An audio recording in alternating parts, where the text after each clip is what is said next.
глупостите. Къде сме извадили? Брат, Коя аз глупост? моля да не ми дрънка глупости, моля. Наистина, трънкаш глупости в момента, не сме идвали с бронирани коли. Не ми казвай кой да трънка глупости, маняк. Кой извади първи бронирана? Кой извади бронирана първи С-класа, бе? Мутумче. А? Не сме ние, не знам за какво говориш наистина. Ма не ми казвай такива работи, слушай малко. Я кажи кой извади първи С-класата, бе? Чакай, той много си надъхан, я кажи сега. Този тон на говорене нещо по принцип не ми харесва, брат. Първо, което никой не ти говори с този тон, който... Ма виж сега, аз ти говоря по нормален тон. Няма да гледам, защото...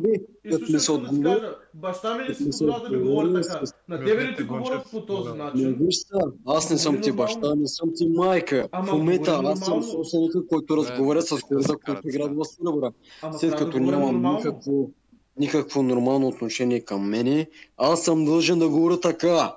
Ама в момента не сме... Добре, брат, аз разговарям с Мен не ме бе, защото аз съм собственика и казвам в момента каквото трябва да кажа срещу вас. И вие сте виновни.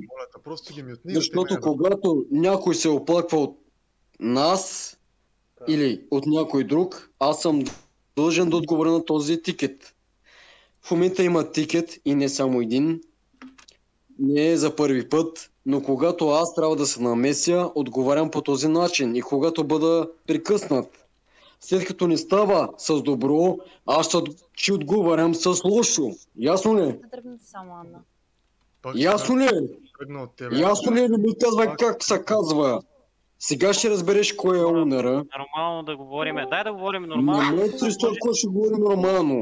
В момента аз говоря. Ясно ли е? Нормално всички, защото за това сме Искаш ли да те мютна и да мютна всеки един от вас? Искаш ли да те мютна? Искаш ли да те мютна? Добре, мютвам те. Ако искаш да мютни, няма така да говориш на нас, брат. Ще говорим нормално, хората се разбереме. Кой съм аз, бе? Кой ма провокира, бе? Кой ма... Слушай малко, е! Слушай малко, е! Слушай малко, е! Кой извика Поше, бе? Кой извика Поше, бе? Не съм го извикал аз. Не ми Слушай говори на малко, кой извика Поше, бе? Слушай, не ми говори на уеб. Слушай малко, е! Защото... Слушай малко, Ма няма да ми говориш на уеб. Искам да питам аз защо съм тук, бе, човек. Слушай малко!